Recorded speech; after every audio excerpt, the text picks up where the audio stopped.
Hello everyone, my name is Gabby and welcome back to another Dragon Ball Super review. This time reviewing episode 113. Goku fights Caulifla, hoping to gradually get back his stamina. And while Caulifla's inexperience shows in their battle, she quickly starts adapting to Goku's fighting style. Impressed and wanting to push himself, Goku invites Kale to also fight him 2-on-1. And as he briefly shows them Super Saiyan 3, Kale's desire to get stronger causes her to go berserk once again. So, what did I like about this episode? Well, first of all, I think the fight between Goku and Caulifla was honestly really enjoyable. I mean, the entire thing was basically just a fight between two Saiyans who both really like fighting and both really want to get stronger. And Goku and Caulifla kind of both sort of almost bounce off each other and they both kind of almost sort of want the same things. The fight in particular kind of reminded me of episode 90, that fight between Goku and Gohan, and it's just like, it's one of these fights where it's like, oh, you know, it's not like either side really wants to win kind of thing. It's more just like that both of them are just kind of really caught up in the very idea of fighting and getting stronger, and they're both just clearly having a ball doing it. But the one idea that I actually particularly enjoyed in the fight was the whole sort of almost comparison between Goku and Caulifla. You know, they were kind of explaining that Caulifla is kind of like a street fighter, like a simple brawler, compared to Goku, who's like a proper kind of martial artist. Like, he sort of knows how to fight people, to sort of like read their movements and kind of stuff like that, whereas Caulifla has never really had to do that. She's kind of basically like unskilled, but really strong. And because of that, because of the fact that Goku's actually had more experience in learning how to fight, it causes him to be able to hold his own against Caulifla, who's a Super Saiyan 2, when he's not even transformed. And I know people are going to be like, but oh, that doesn't make any sense, the power levels don't make any sense. But remember, a kind of consistent theme in this arc has kind of been that, like, strategy does trump power, and experience trumps power,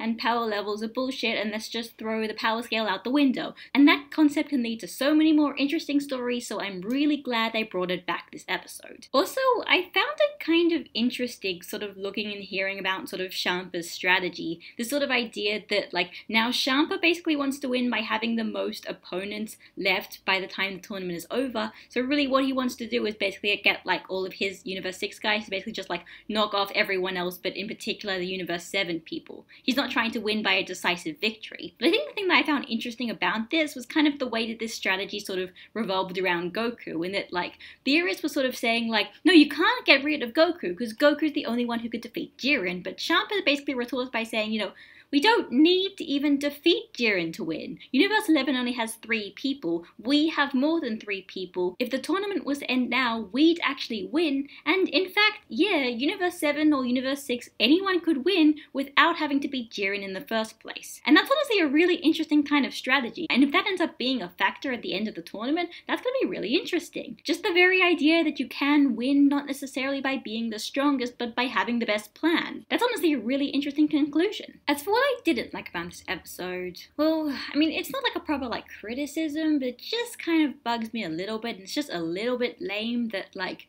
you know, Goku fought Jiren basically just before the halfway point of the tournament, and it seems like the biggest sort of thing that came out of that was that, well, basically Goku was pretty much exhausted and has to kind of get his power back. But the kind of lame thing about it is, like, the outcome of that isn't necessarily that, oh, Goku is exhausted and Goku is weakened, so Goku's not going to fight. It's rather that Goku is exhausted and weakened, and as a result, he's going to be fighting even more. It just means that the fights he's going to be in are fights that have a bit more tension because he's not at full power, so he might actually lose some of them. It's just a little bit disappointing because, like, the very idea that Goku has become weakened and whatnot is basically the perfect excuse to make Goku take a break from the fights, but instead they're basically doubling up on Goku's fight and making Goku's fight even bigger and more important. I can understand why they did it. I have a feeling that Toei wants to have some kind of like bigger sort of like every episode or most episodes have to have some kind of focus on Goku, so we don't get kind of confused by all these people who are fighting at the same time. But it is just kind of a little bit disappointing that if there was any moment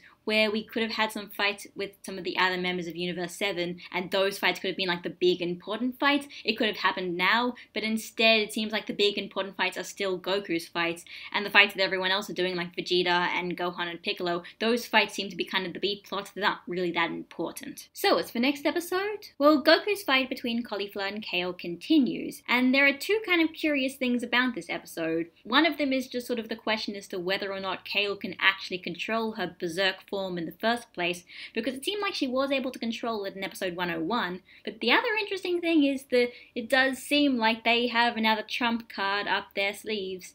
In fact, it seems like they're going to actually fuse. I've got to admit that is kind of a very out of left field idea that I wasn't really expecting at all, but hopefully they'll be able to do something kind of interesting with it. So that was Dragon Ball Super episode 113. Honestly, on its own, not much. Goku and Caulifla fought for a bit, and then Kale joined in, and that was pretty much it. There wasn't really much of a progression or really much of an emphasis on any sort of character development that anyone is going to get, if that's going to happen. I mean, the fights were enjoyable, they did look at the very least decent, but nothing really felt like it came out as a result of the fight. I mean, we didn't even really get any cutaways to any of the other fights, and nobody got eliminated in this episode. It might just be because this is basically episode 1 of like the final Caulifla and Kale like showdown, and that's why they're kind of like making it a bigger deal, because it's like, you know, if this is like the final fight, then this deserves more than one episode, and that's kind of like, you know, why the first episode doesn't really do much, because it's kind of the warm-up, and the big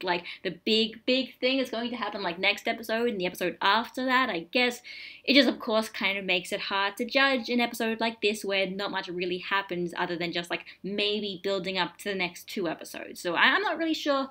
It was fine, I guess. It was enjoyable, just didn't really do that much new or different. It was alright. I mean, I know that Caulifla and Kale are honestly pretty controversial characters, also for like completely opposite reasons. Like personally, I'm on the side of like, I enjoy Caulifla because I find her kind of really interesting as a character, and I don't care too much about the power level consistencies or whatever, and I don't really like Kale that much because I just still can't really get the grips of her character other than the Broly references. But like, you know, hopefully then the next few episodes and like the final conclusion and like presumably the last kind of things that we're going to see Caulifla and Kale do before they inevitably get eliminated, hopefully, maybe, if that's going to be the case, you know, hopefully that stuff that is coming up soon will be good and interesting and might look really cool and, you know, have some cool character development, and we can all kind of understand the characters, and hopefully all the controversy over them as characters will kind of be at least resolved, or at least resolved in a way where it's like, okay, maybe I don't really like Caulifla and Kale that much, but hey, their final fight looked really cool, and I'll give them that. So this is Gabby, signing out, and I'll see you all next week. Bye guys!